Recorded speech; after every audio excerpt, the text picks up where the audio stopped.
Lõppenud Riigikogu valimiste tagajärjed on meie riigile äärmiselt kahjulikud. Eestis on võimule tõusmas ajaloo kõige vasakpoolsem ja globalistlikum valitsus, mistõttu meie püsimine iseseisva rahvusriigina on sattunud väga suurde ohtu. Peale selle lasub valimistel pettuse kahtlus.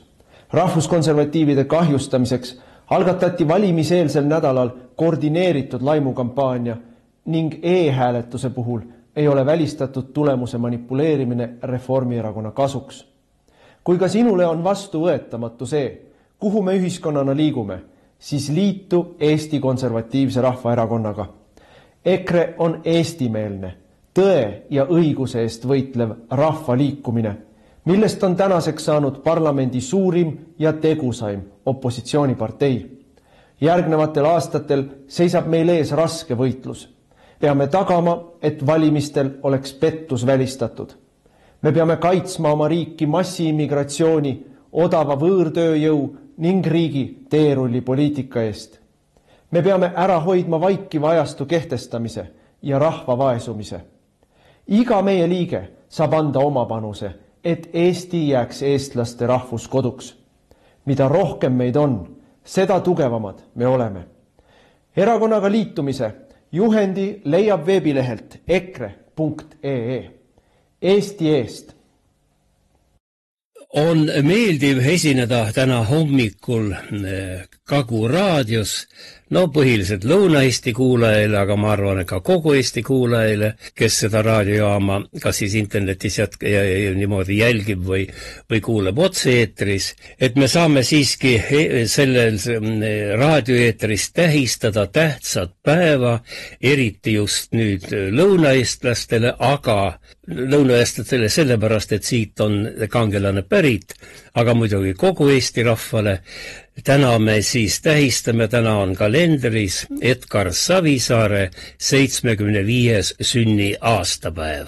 Ta oleks olnud täna 75-aastane, kui saatus oleks tahtnud teisiti, kui teda poleks reedetud, kui teda poleks tühistatud ja kui teda poleks sihikindlalt, järjekindlalt suunatud selle lõpu või surma poole. Paljude tahtel, aga muidugi sadade tuhandete inimeste tahte vastaselt. Et selline on tänase nii-öelda siis tähtpäeva kangelase sissejuhatus mul. Ja kui meenutada Savisaart, siis muidugi ma ei hakka siin kordama vanu tõdesid, mida me kõik väga hästi teame, kuidas ta esines Eesti Televisiooni otsesaates Mõtleme veel ja tuli välja hulljulge rahvarinde ideega ja ei kartnud sellega avalikkuse ees esineda, mis pani muidugi ahetama Eesti Televisiooni juhtkonna. Ma ise töötasin tol ajal seal, tean, milline see rabav uudis oli, et see saade eetrisse otse läks. Sel ajal ei olnudki palju salvestatud saateid, aga Savisaar seda tegi. Mäletan, kuidas nad istusid fuajees, inimesed, ja osa kartis välja minna, arvas, et miilitsautod ootavad juba ja koju täna ei jõuagi. Aga õnneks oli juba koduseid ka nii-öelda hoiatatud ette, et võib-olla isa täna ei tulegi koju, et pole mõtet koju tulla, äkki tullakse muidu öösel järgi. See oli hulljulge samm, mis viga on praegustel poliitikute sõita, lennata ja pistis lende teha nii edasi tagasi Brüsseli vahet ja mugavas siis lennukese seal veini timmida või mis seal antakse. Aga tol ajal muidugi sõideti Moskva vahet ja muidugi hoopis teiste mõtetega ja hoopis julgemate mõtetega, kui praegustel inimestel on kerge karjuda, et Ukraina peab sõja võitma, Venemaa kaotama ja unustada samal ajal, et ka palestiinlased peaksid saama oma õigused jalule seatud oma Gaza-sektoris. Nii me praegu elame. Edgar Savisaar oli mees, kes oleks kõike seda asja püüdnud nii-öelda õiglasemalt lahendada neid asju rahulikumalt, aga seda polnud talle antud. Ja kui me nüüd siin Kagu raadio stuudios istudes, siis tuleks rõhutada seda, et siiski ta on ikkagi enne kõike Lõuna-Eesti suurkuju, Lõuna-Eesti suurmees, siin samas lähedal Vaste Kuuste, eks ju, meil siin küla, Vastekuuste küla, kus temal siis noorus seal möödus ja õdega praegu maetud on ja Ahja, kus ta kooliõpetaja oli ja tüdrukud seal võrgutas ja ajaloo-loenguid pidas ja kõik imestasid, et kus see õpetaja nii tark on ja nii šarmikas on ja et Lõuna-Eestile eriti lähedane inimene, aga veel kord ikkagi Eesti rahva kangelane. Ma tahaksin siin raadioeetris meenutada Rein Taagepera ütlemist. Meil ilmus kunagi selline kogu, kui me Eesti 100. aastapäeva tähistasime, siis oli raamatud seal Eesti filmi ajalugu ja Eesti majandusajalugu ja oli ka Eesti poliitika ajalugu, siis Rein Taagepera otseselt mustvalgel nimetas 3 Eesti rahva kõige suuremat kangelast, kõige suuremat poliitikut ja need olid Konstantin Päts, siis oli meil Tõnisson, Jaan Tõnisson teine ja 3. oli Edgar Savisaar. Need 3 meest on raamatusse raiutud. Taagepera peaks meie jaoks olema autoriteet ja tema need nimed ära kirjutas, siis Päts, Tõnisson ja Savisaar, need 3 suurt kuju. Kui me vaatame, mida Savisaar on teinud, eks ju, me teame väga hästi, alustame muidugi vabaduse toomisest. Nüüd on seda päeva, taas iseseisvumise päeva, ma täna kuulsin või eile õigemini kuulsin, on käibele tulnud uus väljend, taas vabaduse aastapäev, taas vabastamise aastapäev, ma pole varem seda kuulnud. Las ta olla ükskõik, kas taas iseseisvumise või vabastamise päev, aga Savisaar on üks selle päeva autoritest ja kui me ei hakka nüüd siin välja tooma, kes tegi laulva revolutsiooni ajal rohkem või vähem, aga selge on see, et ilma selliste meesteta nagu olid.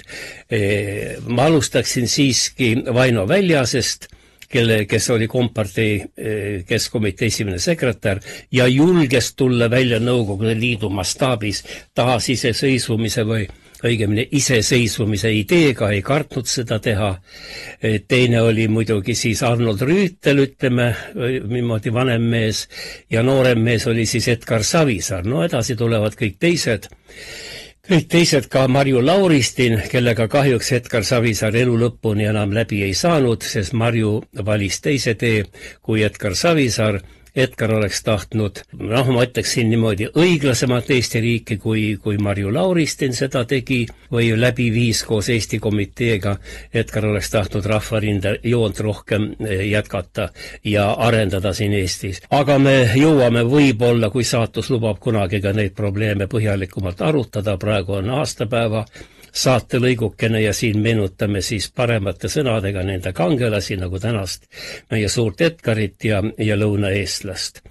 Tuleks juurde siia lisada muidugi, kriitikat võiks palju teha ajaloo kohta ja selle kohta, kuidas selle mehe saatus käis. Ma olen teda nüüd uurinud, ma olen ennast nimetanud Edgari kaasteeliseks, selles mõttes, et nagu jäänud truuks tema vaadetele siiamaani ja ka küpses eas võin öelda ainult tänusõnu, et tänu Savisaarele sai ka minu ja minu lähedaste kaasvõitlejate elu sisustatud just tema ideedega, mis meile väga meeldisid ja mis meeldisid muidugi 10 000 inimestele Eestis.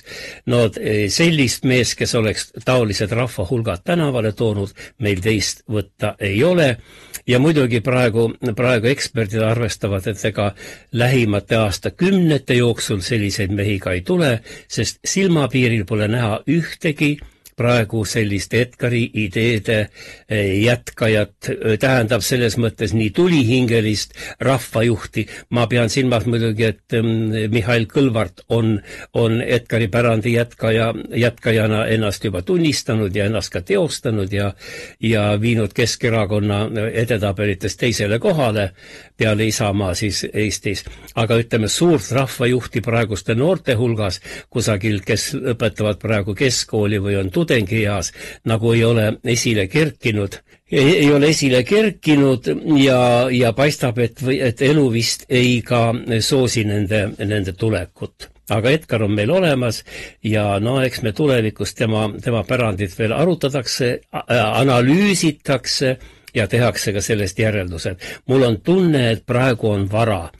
kui ma nüüd jälgisin selle nädala ajalehti, Eesti Ekspress ilmus, eks ju, nädalalehena, ilmus meil Maaleht, laupäeva lisaga Päevaleht, siis ma ütleksin niimoodi, et Maalehes polnud sõnagi, vähemalt mina ei leidnud Edgar Savisaare kohta, Ekspressist ma ka ei leidnud, kuigi oli see nädal, et kui oleks pidanud juubelit tähistama, mitte juubelit, aga ütleme sünniaastapäeva, siis nendes lehtedes ei ole midagi olnud, ma pole ka raadiosaateid nädala jooksul eriti kuulnud.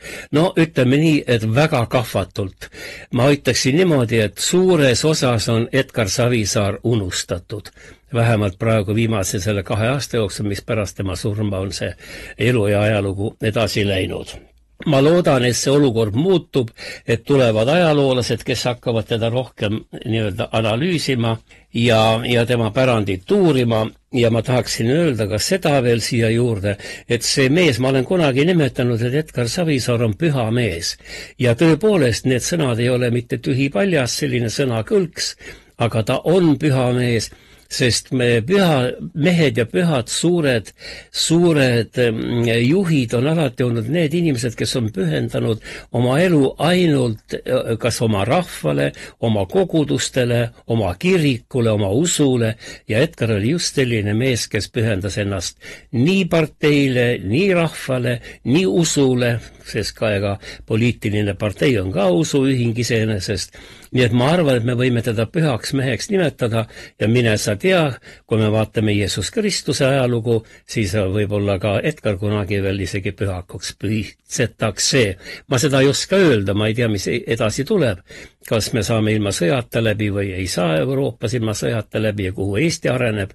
Kui praegu vaadata, siis arengusse nii väga suurt usku ei ole. Aga nüüd, kui küsida või kui minu käest küsitaks, et miks Edgar siis ei ole meie seas 75-aastasena, et tema, kui vaata püha mees, võitles ju haiglavoodis 40 päeva, ta oli koomas, võitles surmaga ja ta võitis surma.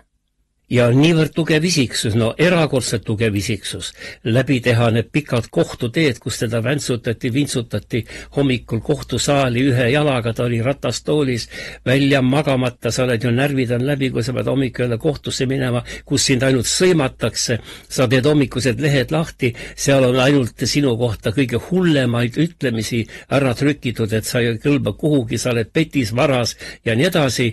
Ja siis minna veel kohtusse ja olla veel rahvajuht, aga ta suutis seda kuni lõpuni. Aga miks siis Edgar ikkagi kustus?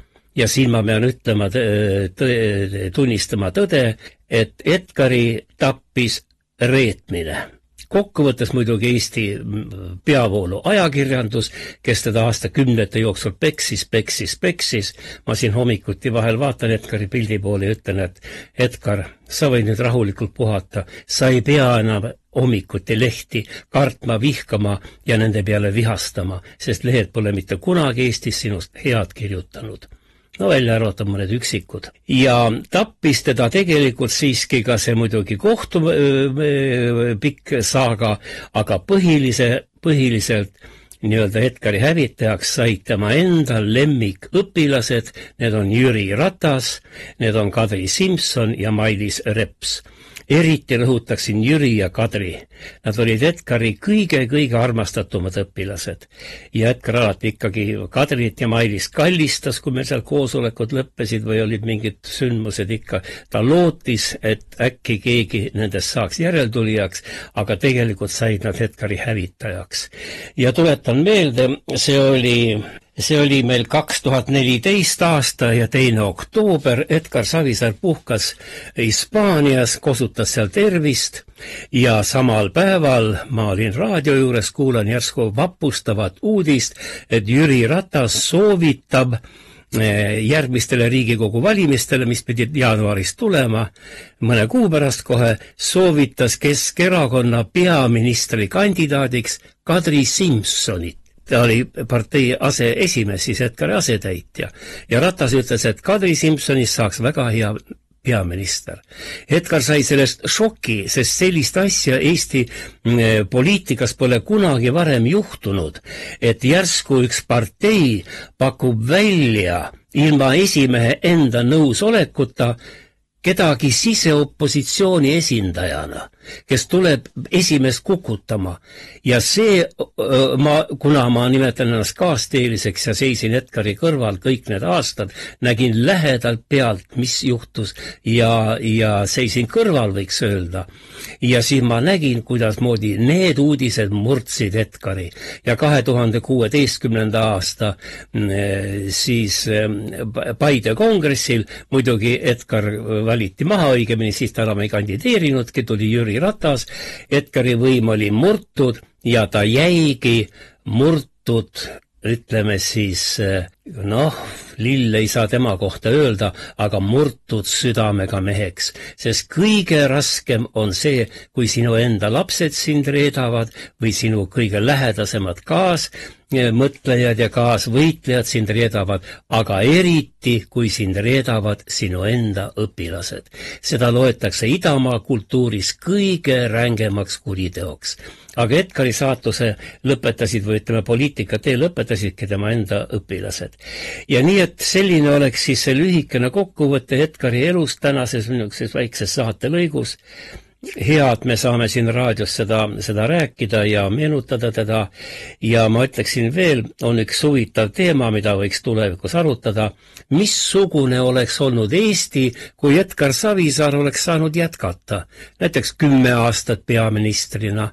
Tema valitsus oli kõige professionaalsem kogu taas iseseisvunud Eesti ajaloos. Seal olid akadeemikud, professorid, doktorid, kõik olid tehtud mehed, targad mehed ja teadsid, kuidasmoodi edasi minna, kuid nendel edasi minna ei lastud, sellepärast et esile oli kerkinud uus eliit, hoopis väiksemate ideaalidega, ärieliit, tulid võimu juurde ärimehed, kellega Edgar Savisaar kokkuleppele ei läinud kunagi, tema nendega koos mängima ei hakanud ja sellepärast tuligi ta kõrvaldada ja tema esimesest peaministri võimuloleku päevast peale, oli juba varem alanud muidugi, aga siis jätkus äge võitlus Edgari kukutamiseks, millega lõppude lõpuks ei saanud hakkama ei kaitsepolitsei, ei kohtuorganid, ei Eesti ajakirjandus, aga millega said hakkama tema reedetud või Edgarit reetnud tema lemmikõpilased. Ja nii, et me ei saagi kunagi teada, me võime ainult ette kujutada, milline oleks tänapäeva Eesti, kui Edgar Savisaar oleks võimul.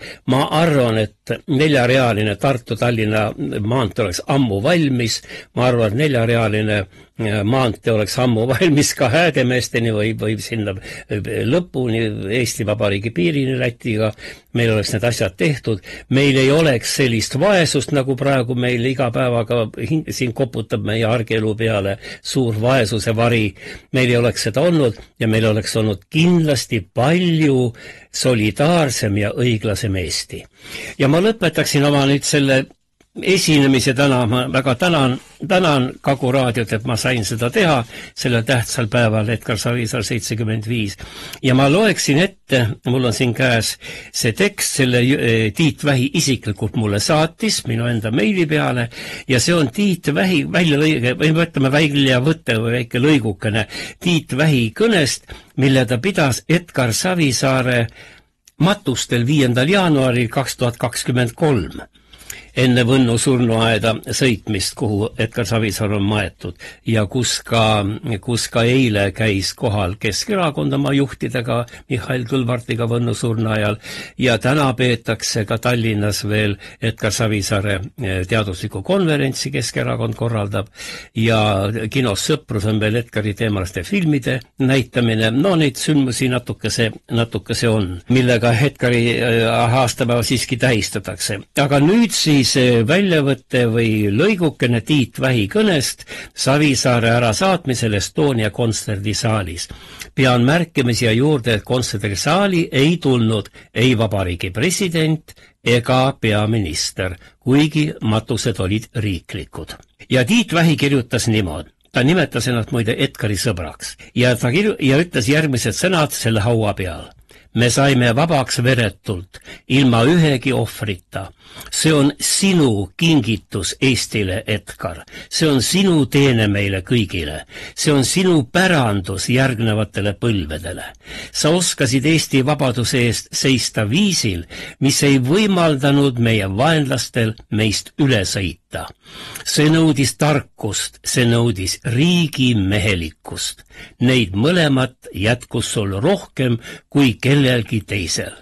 Sinu rolli aastatel 1988 kuni 1995 on püütud maha vaikida. Sinu rolli on püütud ajaloost lausa välja kirjutada.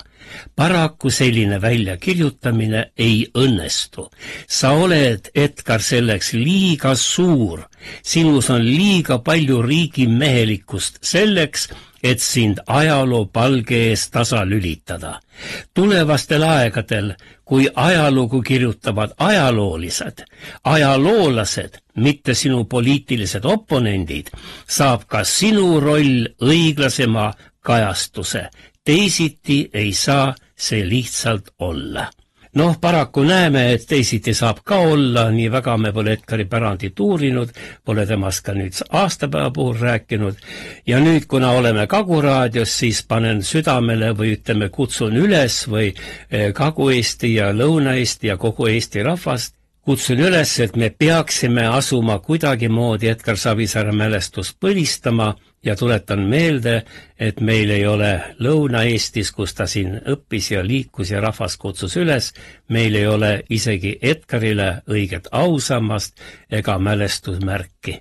Sellel suurel mehel pole tegelikult veel mitte kui midagi, kõik seisab ees ja kõik oleneb sellest, nendest noortest inimestest, kes praegu siis Eestit edasi tahavad viia ja elavad just nimelt Eestis, mis on ehitatud sellele vundamendile, mille telliste vahele pani mörti Edgar Savisaar oma käe ja kelluga.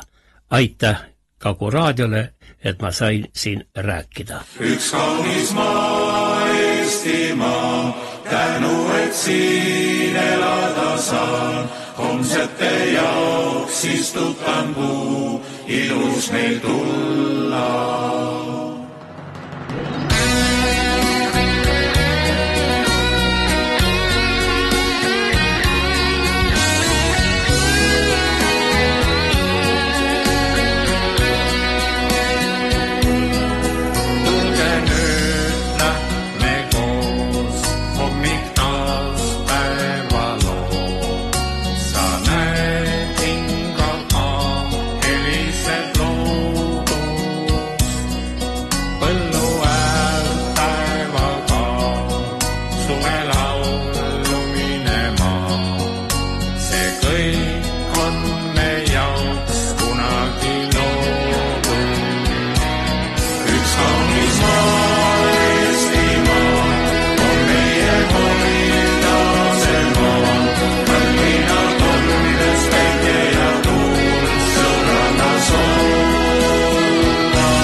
Homsete jaoks istutan puu, ilus meil tulla.